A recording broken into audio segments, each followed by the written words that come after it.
Vote ঘোষণার আগেই রাজ্যে কেন্দ্রীয় বাহিনী দু দফায় মোট 480 কোম্পানি বাহিনী মোতায়েন করা হবে। 1 মার্চ এবং 10 মার্চ এই প্রথম ভোট ঘোষণার আগে রাজ্যে এত সংখ্যক বাহিনী মোতায়েনের সিদ্ধান্ত। এখনো ভোট ঘোষণা হয়নি, তার আগেই রাজ্যে কেন্দ্রীয় বাহিনী। ভোট ঘোষণার আগেই রাজ্যে 480 কোম্পানি বাহিনী মোতায়েন করতে হবে। এর মধ্যে 1 মার্চ 240 কোম্পানি এবং 10 মার্চ 240 কোম্পানি বাহিনী মোতায়েন করা হবে বলে জানিয়ে দিয়েছে স্বরাষ্ট্র মন্ত্রক। এটা ইসিআই থেকে হয়েছে, এটা আজকে খবর পেয়েছি আমি। এই কেন্দ্রীয় বাহিনী কিভাবে কাজ করবে বাট দেখা যাক, এটা তো এখানে লেখা আছে কি ডিজি সঙ্গে কথা করবে, স্টেট যে অবজার্ভার আছে ওনার সঙ্গে কথা করবে, সবাই সঙ্গে কথা করবে, অর্ডার মধ্যে লেখা আছে। রাজ্যে এসআইআর এর শুনানি শেষ হয়েছে।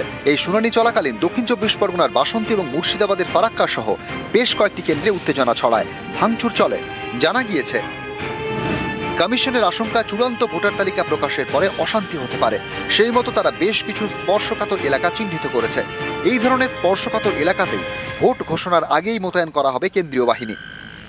বিধানসভা ভোটের নির্ঘণ্ট প্রকাশের আগেই রাজ্যে মোতায়েন হচ্ছে কেন্দ্রীয় বাহিনী। কিন্তু এই কেন্দ্রীয় বাহিনী রাজ্যের কোন কোন স্পর্শকাতর এলাকায় মোতায়েন করা হবে তা নিয়ে সিদ্ধান্ত নিতে আগামী সপ্তাহে বৈঠক হতে চলেছে। যে বৈঠকে চূড়ান্ত হয়ে যাবে রাজ্যের কোন কোন এলাকা স্পর্শকাতর এলাকা হিসাবে চিহ্নিত করছে জাতীয় নির্বাচন কমিশন। 26-এ ভোট ঘোষণার আগেই রাজ্যে 480 কোম্পানি কেন্দ্রীয় বাহিনী। এভাবে বিধানসভা ভোট ঘোষণার আগে 2016 সালে রাজ্যে বাহিনী মোতায়েন করা হয়েছিল, কিন্তু তার সংখ্যায় এত বেশি ছিল না। নির্বাচনকে সামনে রেখে যে প্রস্তুতি নেওয়া, সেই প্রস্তুতি নির্বাচন কমিশন নিক। কিন্তু নির্বাচন কমিশন বাহিনী পাঠালে হবে না, বাহিনী সক্রিয় থাকে। এখানে তো পুলিশ বাহিনীকে অন্য রাস্তায় নিয়ে যায়, যেখানে ঝামেলা হয় তার উল্টো দিকে নিয়ে চলে যায়। এতে তো কোনো লাভ হবে না। বাহিনীর সংখ্যা, বাহিনীর উপস্থিতি নয়, বাহিনীকে কার্যকর ভূমিকা পালন করতে হবে। গতবার প্রায় 950 কোম্পানি বাহিনী এসেছিল। পারলে রাশিয়া ইউক্রেনের বাহিনী আনবে, পারলে রাষ্ট্রপুঞ্জের শান্তিরক্ষী বাহিনী আনাবে। দিনের শেষে বাহিনী ভোট দেবে না, ভোট দেবে বাংলার মানুষ। যে বাংলার মানুষ দেখছে বিজেপির বঞ্চনা, বিজেপির অত্যাচার, এই লজিক্যাল ডিসক্রিপেন্সির নামক অসভ্যতা, বাংলা ভাষায় কথা বললে অত্যাচার। 10.5 কোটি বাঙালি যখন ভোট দিতে যাবে, ভোটের লাইনে এই হয়রানিগুলোর লাইন বাঙালি ভুলবে না। সোমরাত বন্দ্যোপাধ্যায়, নিউজ 18 বাংলা। ভোটাধিকার হলো গণতন্ত্রের স্বাধীনতা। দীর্ঘ লড়াইয়ের পরে বিশ্বে প্রথম নিউজিল্যান্ডে ভোটাধিকার পেয়েছিলেন মহিলারা। পশ্চিমবঙ্গে ভোটার তালিকায় বিশেষ নিবিড় সংশোধন চলছে। অনেকেরই আশঙ্কা এই এসআইআর এর পরে ভোটাধিকার থাকবে কিনা। এই পরিস্থিতিতে এসআইআর এর লড়াই সুপ্রিম কোর্ট পর্যন্ত নিয়ে গিয়েছেন মহিলা মুখ্যমন্ত্রী মমতা বন্দ্যোপাধ্যায়, যা নজিরবিহীন।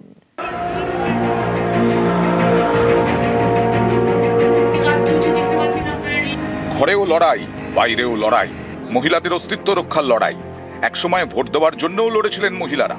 বহু ঘাত প্রতিঘাত পেরিয়ে বিশ্বে প্রথম 1893 সাল নাগাদ নিউজিল্যান্ডে ভোটাধিকার পান মহিলারা। সে ছিল এক লড়াই।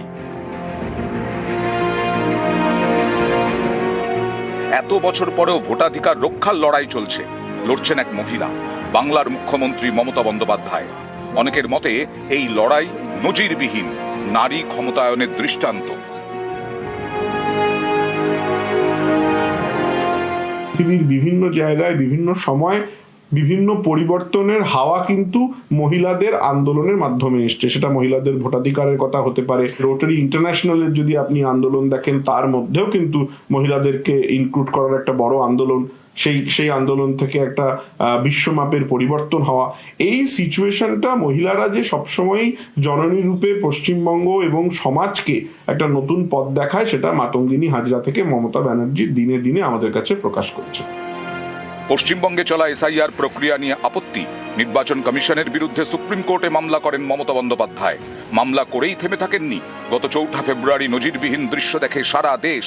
ভারতের ইতিহাসে প্রথম কোন মুখ্যমন্ত্রী সওয়াল করেন সুপ্রিম কোর্টে। সেই মামলাতেই শুক্রবার বেনজির নির্দেশ দিয়েছে দেশের শীর্ষ আদালত। প্রধান বিচারপতির বেঞ্চ নির্দেশ দেয়, পশ্চিমবঙ্গে জুডিশিয়াল অফিসাররা যুক্তিগ্রাহ্য তথ্য বিভ্রাটের নথিসহ আনুষঙ্গিক সমস্যা যাচাই করবেন। জুডিশিয়াল অফিসারদের সিদ্ধান্তই হবে চূড়ান্ত। জুডিশিয়াল অফিসাররা যে নির্দেশ দেবেন সেটা সুপ্রিম কোর্টের নির্দেশ বলে মনে করতে হবে। দুটো কনস্টিটিউশনাল ফাংশনারিজরা তাদের ডিউটিসগুলো ঠিক মতো যে লিমিট করা আছে কনস্টিটিউশনে, সেই মতো তারা এগোতে পারছে না, এবং এগোতে পারছে না বলে সাফারেন্স হয়ে যাচ্ছে ইলেক্টোরেট। সেইটা তো supreme court as a judiciary, দেখুন আমাদের এখানে আইনটাই হচ্ছে জুডিশিয়ারিকে হস্তক্ষেপ করতে হয় যখন the other organs fail to perform their statutory and constitutional function. অনেকেই মনে করছেন নির্বাচন কমিশন সাংবিধানিক এবং স্বশাসিত প্রতিষ্ঠান, সেই কমিশনের কাজ বিচার বিভাগকে খতিয়ে দেখতে বলা হয়েছে, তাই সুপ্রিম কোর্টের এই নির্দেশ বেনজির।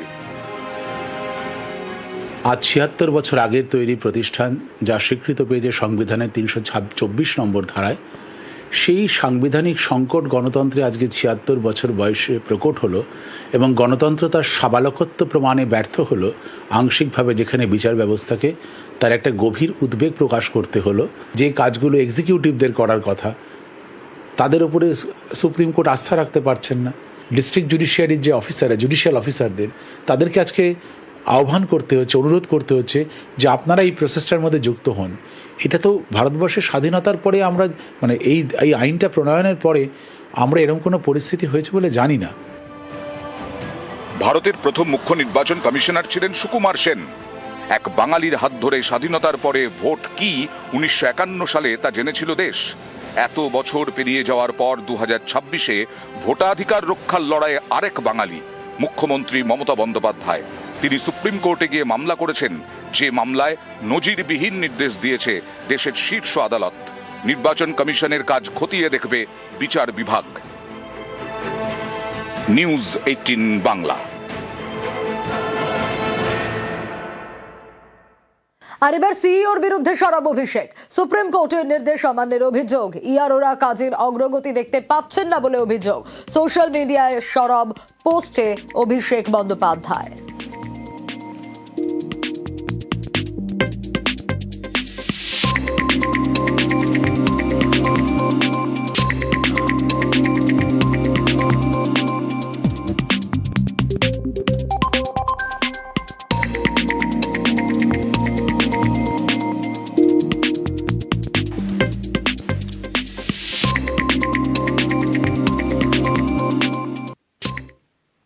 সিপিআইএমের প্রতীকুর এবার অন্য প্রতীকে।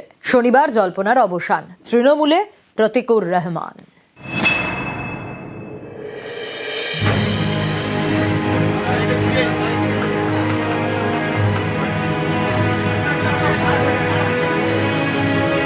প্রতীক উর এবার অন্য প্রতীকে, তৃণমূলে।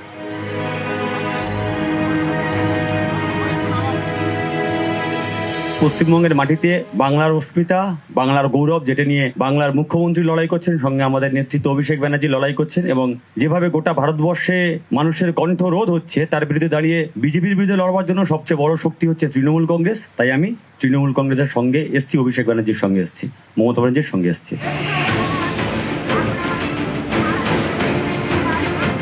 দলীয় পদ ছাড়ার কথা জানিয়ে সিপিআইএম এর রাজ্য সম্পাদক মোহাম্মদ সেলিমকে 15 ফেব্রুয়ারি চিঠি দেন প্রতীক উর রহমান। এরপরই গুঞ্জন শুরু হয় সিপিআইএম এর প্রতীক উর কি এবার প্রতীক বদলাবেন। শনিবারই জল্পনার অবসান, তৃণমূলে প্রতীক উর রহমান।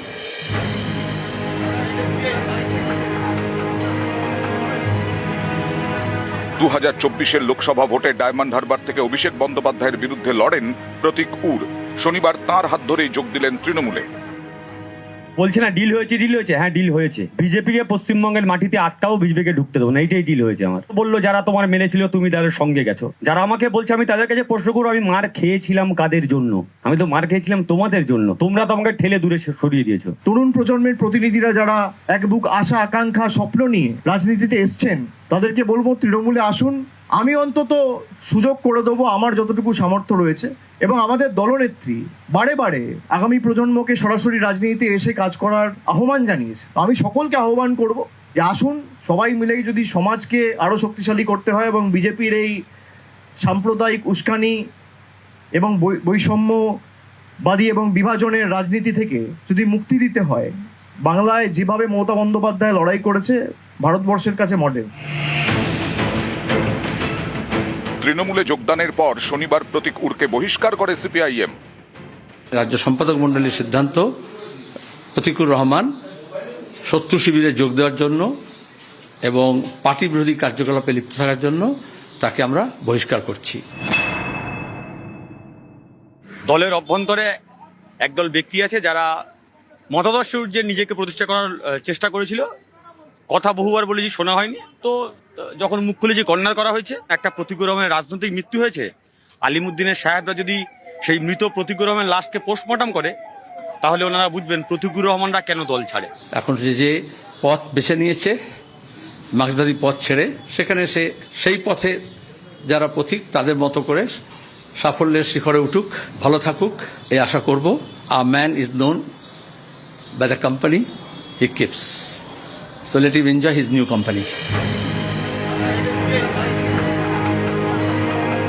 নিউজ 18 বাংলা।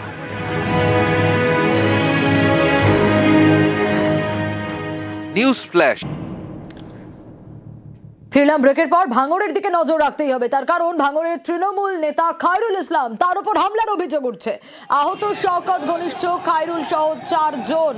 যে ছবি আপনাদের দেখাচ্ছি, আইএসএফ তৃণমূল সংঘর্ষ, তাতে তুলকালাম পরিস্থিতি। খায়রুল ইসলামের গাড়ি ভাঙচুরের অভিযোগ, মাথা ফেটেছে খায়রুলের সঙ্গীরও। ভাঙড় 2 নম্বর ব্লকের বনভূমি কর্মাধ্যক্ষ খায়রুল, এলাকা অন্ধকার করে মারধরের অভিযোগ। জিরানগাছা হাসপাতালে ভর্তি আহতরা। পোলেরহাটের দক্ষিণ গাজীপুরের ঘটনা, আইএসএফ এর বিরুদ্ধে হামলার অভিযোগ, তৃণমূলের অভিযোগ অস্বীকার আইএসএফ এর। আমাদের ওখানে মিটিং ছিল, খয়রুল্লাহ মিটিং এ যাচ্ছিল। সেখানে যখন মিটিং হচ্ছে, মেন ফেলে দিয়ে চতুর্দিক থেকে সমাজ বিরোধীরা আমাদের কর্মীদের উপর আক্রমণ করে। আমাদের ইতিমধ্যে 4 জন কর্মী ইনজিওর হয়েছে এবং হেড ইনজুরি, একজনের অবস্থা খুবই সিরিয়াস, গাড়ির কাঁচ ভেঙেছে। এই ঘটনার আমরা তীব্র নিন্দা করছি এবং অবিলম্বে দোষীদের গ্রেপ্তারের জন্য আমরা পুলিশ প্রশাসনকে অনুরোধ করছি। আমরা এতবার মার খেয়েছি, এতবার জেল কেটেছি, একটা প্রমাণ দিতে পারবে যে আমাদের ছেলে মেরেছে ওখানে? একটা প্রমাণ দিক। ভিডিও তো বলছে নাকি করেছে, দেখাক যে এই ছেলেটা আইএসএফ এর এটা নেতৃত্ব মেরেছে। জনরোষের শিকার হয়ে যাব বুঝতে পেরেছে, সেই জন বেরিয়ে আসছিল। বরঞ্চ বেরিয়ে আসার সময় তার গাড়ির ধাক্কাতে বেশ কয়েকজন আহত হয়েছে, গুরুতর আহত হয়েছে। এর জবাব কিন্তু প্রশাসনের মাধ্যমে আমরা নেব।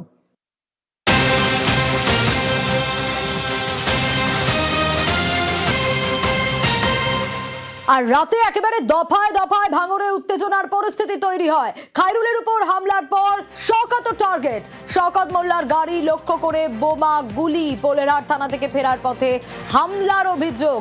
আরো বিস্তারিত এই বিষয়ে জানাতে পারবে কল্যাণ, রয়েছে আমার সঙ্গে। কল্যাণ, প্রথমে খায়রুল আর তারপর শওকত মোল্লা, তিনিও টার্গেট। রাতভর ভাঙড় উত্তপ্ত ছিল, ক্রমাগত ভাঙড় তো উত্তপ্ত হচ্ছে। একেবারেই সোনিয়া, তুমি যে কথা বলছিলে খায়রুল ইসলামের উপর যে হামলা হয়েছে, সেই হামলার খবর পাওয়ার সঙ্গে সঙ্গে শওকত মোল্লা, যিনি ক্যানিং পূর্বের বিধায়ক তথা ভাঙড়ের অবজারভার, তিনি জিরানগাছা গ্রামীণ হাসপাতালে আসেন। সেখানে খায়রুল ইসলামের পাশাপাশি যারা আহত তাদের পাশে থাকার বার্তা দেন এবং সেখান থেকে একজনের অবস্থা আশঙ্কাজনক হওয়ায় তাকে এমআর বাঙ্গুর হাসপাতালে স্থানান্তরিত করা হয়। এই ঘটনার পর যখন শওকত মোল্লা ভাঙড় 2 নম্বর ব্লক তৃণমূল নেতৃত্বদেরকে নিয়ে বিরাট একটা কনভয়, সেই কনভয় নিয়ে তিনি পোলেরহাট থানায় আসেন এবং সেখানে এসে যারা এই ঘটনার সঙ্গে যুক্ত তাদের নামে লিখিত অভিযোগ দায়ের করেন এবং সেই লিখিত অভিযোগ দায়ের করে যখন থানা থেকে ফিরছিলেন, থানা থেকে বেশ কিছুটা দূর আসতেই রাতের অন্ধকারে লঙ্কা ক্ষেতের ভিতর থেকে তার গাড়ি লক্ষ্য করে বোমা ছোড়া হয় এবং 1 রাউন্ড গুলিও চালানো হয় বলে অভিযোগ। এই ঘটনার সঙ্গে সঙ্গে সমস্ত গাড়ি দাঁড়িয়ে পড়ে। যেখানে জেড ক্যাটাগরির নিরাপত্তা শওকত মোল্লার, সেখানে তার উপর হামলা হয়েছে এবং এই ঘটনার খবর পাওয়ার সঙ্গে সঙ্গে একটা বিশাল পুলিশ বাহিনী তারা ঘটনাস্থলে আসে এবং ঘটনাস্থলে দেখা হচ্ছে। আইএসএফ আশ্রিত সমাজ বিরোধীরা একেবারে মরিয়া। যখন এদের পায়ের তলাতে জমি সরছে, তখন নওশাদ সিদ্দিকীর মদতে আমার গাড়ির উপরে বোম এবং গুলি চালানো হলো। এটা অত্যন্ত নিন্দাজনক ঘটনা। পুলিশ সেখান থেকে লাইভ বোম সহ যে বোম চার্জ করা হয়েছে তারও সুতুলি সব উদ্ধার করে। এই আইএসএফ আশ্রিত সমাজ বিরোধীরা তারা এই ধরনের নক্কারজনক ঘটনা ঘটাচ্ছে। এটা ওদের কালচার, এটা ওদের স্বভাব। আমরা তৈরি, চালান দেখি কত গুলি, কত বোমা। নওশাদ সিদ্দিকীর মদতে এই সমস্ত ঘটনা ঘটছে। আমরা অবিলম্বে বলবো যে নওশাদ সিদ্দিককে অবিলম্বে গ্রেপ্তার করা। নওশাদকে গ্রেপ্তার করলে এই এলাকায় শান্তি ফিরবে। 1.5 বছরের প্রেম, প্রেমিককে বিশ্বাস করেছিল নাবালিকা। ভালোবাসার কথা বলে সেই নাবালিকাকে বিষ খাইয়ে খুন। 2 বছর আগে লালবাগের ঘটনায় সাজা ঘোষণা। প্রেমিককে যাবজ্জীবন সাজা শোনাল লালবাগ মহকুমা আদালত।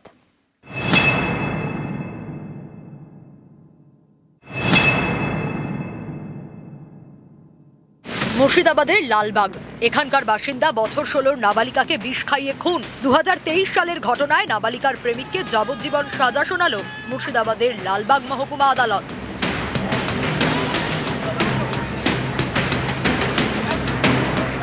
নাবালিকার প্রেমিক ছিলেন রাহুল হালদার, বয়স 22, 1.5 বছরের প্রেমের সম্পর্ক।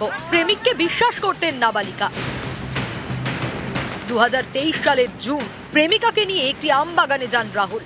বলেন দুজনের সম্পর্ক বাড়ি থেকে মেনে নিচ্ছে না, তাই দুজনকেই মরে যেতে হবে। রাহুল তার প্রেমিকাকে বলেন তিনি বিষ খেয়েছেন। প্রেমিকাকে বিষের বোতল দিয়েও তাকেও খেতে বলেন। মেয়েটি অস্বীকার করলে ভালোবাসার কথা বলে জোর করেন। এরপর তার মুখে বিষ ঢেলে দেন। বাড়িতে ফিরে ঘটনার কথা বলে নাবালিকা। তাকে নিয়ে যাওয়া হয় হাসপাতালে। তার বয়ান রেকর্ড করা হয়। কেসটাতে সবচেয়ে ইম্পর্টেন্ট জিনিস হচ্ছে যে ডিজিটাল এভিডেন্স, সুইসাইডাল স্টেটমেন্ট থেকে আরম্ভ করে লাস্ট স্টেটমেন্ট বা শেষ স্বীকারোক্তি বা এই ধরনের জিনিসগুলো, ডাইং ডিক্লারেশন যেটা আমরাকে বলি, এই ডাইং ডিক্লারেশনগুলোর ক্ষেত্রে কিন্তু এই ডিজিটাল এভিডেন্স খুব কাজে লাগবে। এই কেসটা আরেকবার প্রমাণ করে দিল। পরে এনআরএসে মারা যায় নাবালিকা। একাধিক ধারা এবং পক্সো আইনে মামলা রুজু করে পুলিশ। সেই ঘটনায় নাবালিকার প্রেমিকের যাবজ্জীবন সাজা। মীমাংসা হওয়ার পর আমার মেয়েকে বিষ খাইয়ে মেরে দিয়েছে। আমার মেয়ে যখন ওর কাছে গিয়েছে বলেছে আমি বিষ খেয়েছি, তুই খেলে দুজনে একসঙ্গে মরবো। আমার মেয়ের হাত থেকে বিষের শিশিটা কেড়ে জোর করে খাইয়ে দিয়েছে, পালিয়ে গেছে। ও বিষ খায়নি, ও বেঁচে আছে, দিব্যি সুন্দর ঘুরে বেড়াচ্ছে। আজকে যে রায় হলো খুশি হলাম, তাতে ফাঁসি হলে আরও খুশি হতাম। নাবালিকাকে খুনের ঘটনায় তথ্য প্রমাণ হিসেবে ডিজিটাল এভিডেন্স বড় ভূমিকা নেয়। মেয়েটি অসুস্থ অবস্থায় ভুগছিল হসপিটালে, তখন একজন অফিসার, লেডি অফিসার, তিনি ওখানে যান এবং গিয়ে পুরোটা মোবাইলে রেকর্ডিং করেন। তখন মেয়েটি বলে যে সে কিভাবে তার এই ঘটনা ঘটলো এবং এই তার ডিজিটাল এভিডেন্সটা পুরো আমাদের মামলায় কাজে লাগে। নিউজ 18 বাংলা। ক্লাসে শিক্ষকের গালে সপাটে চড় ছাত্রীর। ছাত্রীকে অশালীন মন্তব্য করার প্রতিবাদ। শিক্ষককে আইনি পদক্ষেপের হুঁশিয়ারি ছাত্রীর। চাপে পড়ে ক্লাসেই নাকখত দিয়ে ভুল স্বীকার শিক্ষকের। বালুরঘাট স্কুলের একাদশ শ্রেণীর ক্লাসরুমের ভিডিও ভাইরাল।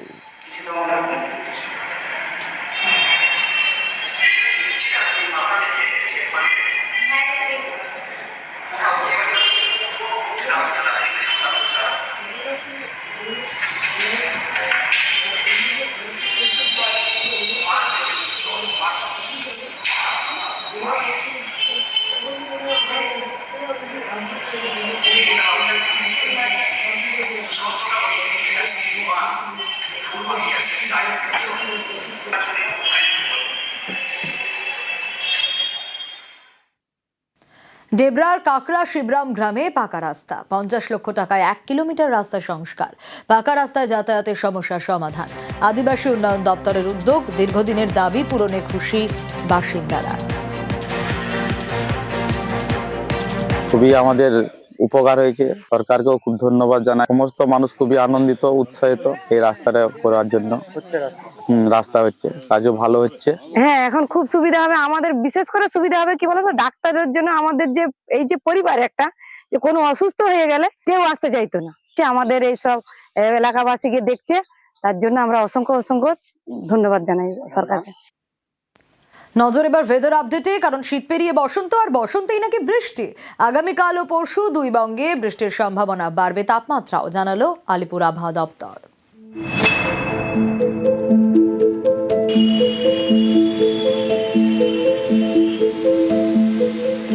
ফাগুনে বৃষ্টি। উত্তর ও দক্ষিণবঙ্গের বেশ কয়েকটি জেলায় বৃষ্টির পূর্বাভাস। আগামী 23 ও 24 ফেব্রুয়ারি জেলায় জেলায় হালকা থেকে মাঝারি বৃষ্টির সম্ভাবনা। দক্ষিণবঙ্গের কয়েকটি জেলায় বজ্রসহ বৃষ্টিপাতের পূর্বাভাস। দক্ষিণবঙ্গে শীতের দাপট কার্যত শেষ। আবহাওয়া সূত্রে খবর, ওড়িশা বাংলা উপকূলে ঢুকবে জলীয় বাষ্প। তার জেরে দক্ষিণবঙ্গে কয়েকটি জেলায় টানা 2 দিন চলবে বৃষ্টি। বাড়বে তাপমাত্রাও। আবহাওয়া দফতর সূত্রে খবর, সোমবার দক্ষিণবঙ্গে পূর্ব ও পশ্চিম মেদিনীপুর, বাঁকুড়া, ঝাড়গ্রাম ও দক্ষিণ 24 পরগনায় বৃষ্টির সম্ভাবনা। মঙ্গলবার দক্ষিণবঙ্গে পূর্ব ও পশ্চিম মেদিনীপুর, ঝাড়গ্রাম, কলকাতা, উত্তর ও দক্ষিণ 24 পরগনা, হাওড়া ও হুগলিতে বৃষ্টির সম্ভাবনা। একটা বে অফ বেঙ্গলের ওপরে কিছু গতি প্রকৃতি চেঞ্জ হওয়ার জন্য ময়েশ্চার ইনকারশনটা বাড়বে, সেই জন্য দক্ষিণবঙ্গে বৃষ্টিপাতের সম্ভাবনাটা রয়েছে। 23 তারিখে যে জেলাগুলিতে বৃষ্টির সম্ভাবনা রয়েছে সেগুলি হলো east West Midnapore, Jhargram, south 24 Pargana এবং বাঁকুড়া। 24 তারিখে দক্ষিণবঙ্গের যে জেলাগুলিতে বৃষ্টির সম্ভাবনা সেগুলো হলো east West Midnapore, Jhargram, south 24 Pargana, north 24 Pargana, Kolkata, Howrah, Hooghly. 23 এবং 24 দুই দিনই দক্ষিণবঙ্গের দু একটি জেলাতে থান্ডারস্টর্মের সম্ভাবনা, বজ্রপাতের সম্ভাবনা রয়েছে। দক্ষিণবঙ্গের পাশাপাশি উত্তরবঙ্গের 3 জেলায়ও মাঝারি বৃষ্টির সম্ভাবনা। পশ্চিমী ঝঞ্ঝার কারণে বৃষ্টির পূর্বাভাস আলিপুর আবহাওয়া দফতরের। আবহাওয়া দপ্তর সূত্রে খবর, উত্তরবঙ্গে সোমবার ও মঙ্গলবার দার্জিলিং, কালিম্পং ও জলপাইগুড়িতে বৃষ্টির সম্ভাবনা।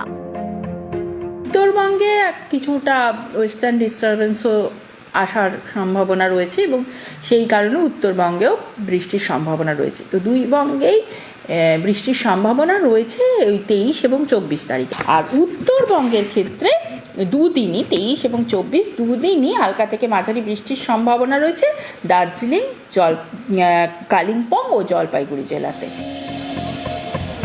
নিউজ 18 বাংলা।